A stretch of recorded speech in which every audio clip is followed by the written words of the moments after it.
मौसी के घर आए हुए आज हम दोनों भाइयों को करीब 4 दिन बीत चुके हैं।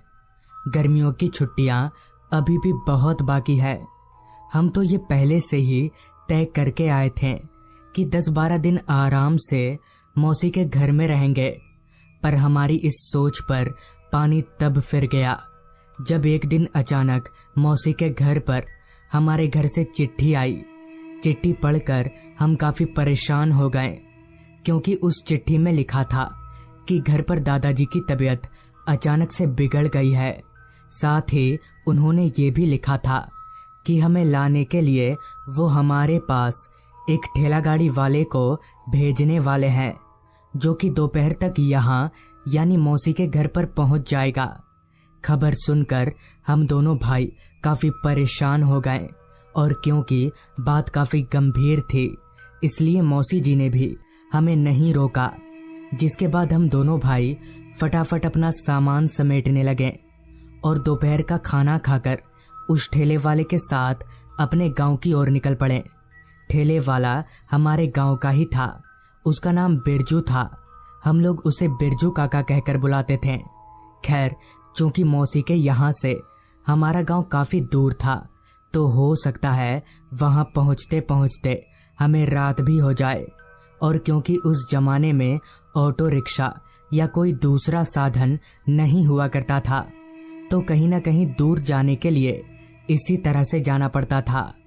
ठेला गाड़ी में बैठे बैठे दोपहर शाम में तब्दील हो चली थी, पर अभी भी हम हमारे गांव के आसपास भी नहीं थे। बिरजू काका भी अब ठेला चलाते चलाते काफ़ी थक चुके थे। ऊपर से इतनी तेज गर्मी, मुझे बिरजू काका पर दया आ गई, जिस वजह से मैंने उन्हें कुछ देर ठेला रोक कर आराम कर लेने के लिए कहा। लिहाजा उन्होंने ठेला गाड़ी को एक बड़े से पेड़ के पास रोका और आराम करने लगे। तब तक फिजा में अंधकार पसर चुका था। उन दिनों किसी भी तरह की बिजली की सुविधा भी नहीं हुआ करती थी। वो तो अच्छा हुआ कि बिरजू काका हमेशा अपने थैले में एक लालटेन रखते थे। लिहाजा उन्होंने लालटेन जलाकर ठेला गाड़ी के हैंडल पर बांध दिया और हम लोग वापस से अपने गांव की तरफ आगे बढ़ने लगे। पहले के मुकाबले गर्मी से अब हम लोगों को काफ़ी राहत मिल रही थी, क्योंकि अब ना तो धूप हो रही थी और ना ही गर्म हवाएं चल रही थी, बल्कि मौसम अब काफ़ी ठंडा हो चुका था। मगर अंधेरा पूरे फिजा में फैला हुआ था। दूर दूर तक हमारी लालटेन के अलावा रोशनी का और कोई जरिया नजर नहीं आ रहा था।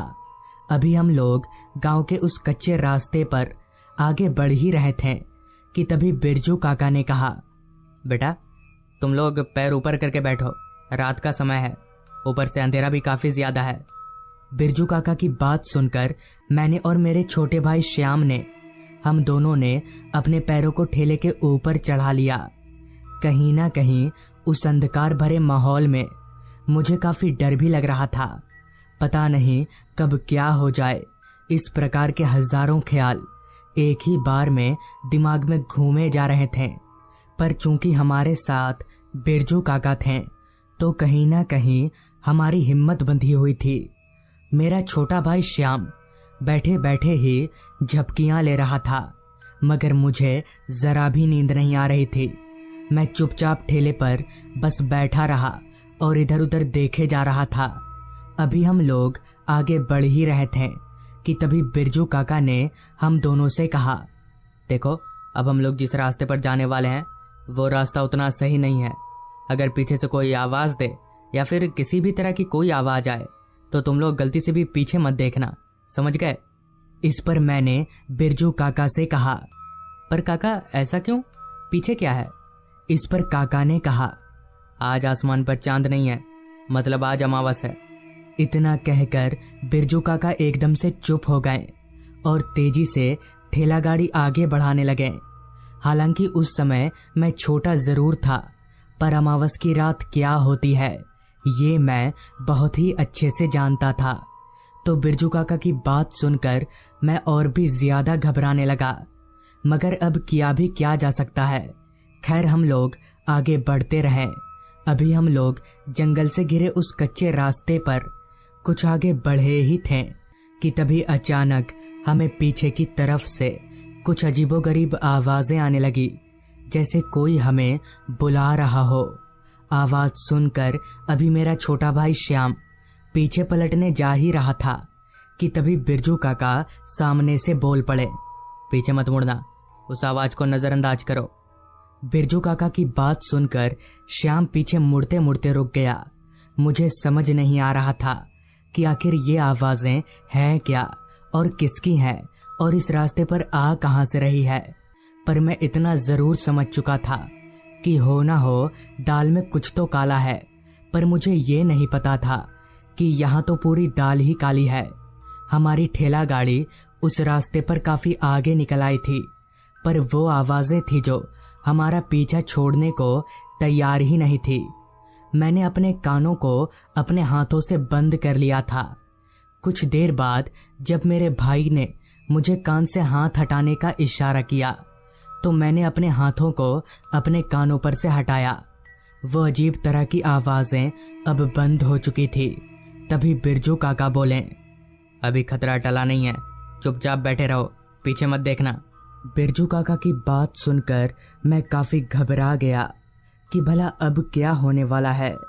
बिरजू काका काफी तेजी से ठेला गाड़ी भगाए जा रहे थे। चलते चलते अब हमारी ठेला गाड़ी एक बांस से घिरे जंगल के रास्ते पर पहुंच चुकी थी। वो रास्ता उस पहले वाले रास्ते से भी ज्यादा सुनसान और डरावना लग रहा था। पता नहीं क्यों अंदर ही अंदर मुझे ऐसा महसूस हो रहा था कि यहाँ हमारे साथ कुछ तो गलत होने वाला है। मैं बस यही मना रहा था कि मैं जो सोच रहा हूँ वैसा ना हो और हम सही सलामत इस रास्ते से बाहर निकल जाएं। पर शायद हमारी किस्मत को ये मंजूर नहीं था। अभी हमारी ठेला गाड़ी चल ही रही थी कि तभी अचानक ठेले के हैंडल पर लटका लालटेन खुद ब खुद बुझ गया। मगर अजीब बात तो ये थी कि उस वक्त वहां हवा जरा भी नहीं चल रही थी। फिर अपने आप ही लालटेन बुझी कैसे, ये मेरे पल्ले नहीं पड़ रहा था। जिस पर मैंने बिरजू काका से कहा, काका ठेला रोककर कहीं लालटेन जला लीजिए।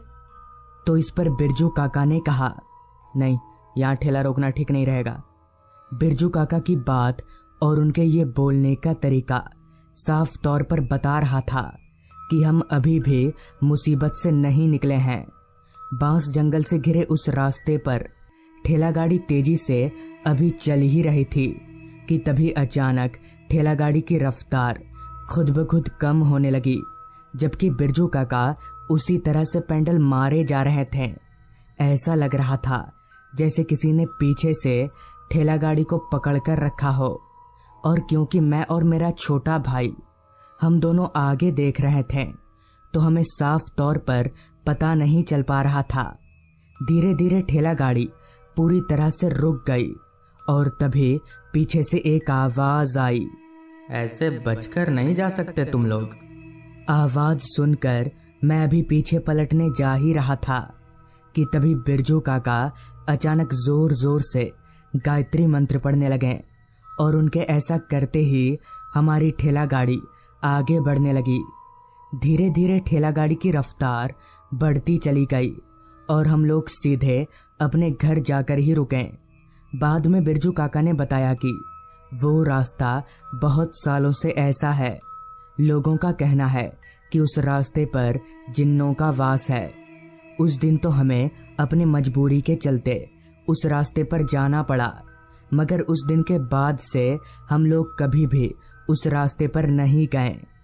तो दोस्तों, ये थी आज की कहानी। अगर आपको ये कहानी पसंद आई हो तो चैनल को ज़रूर सब्सक्राइब कर लें।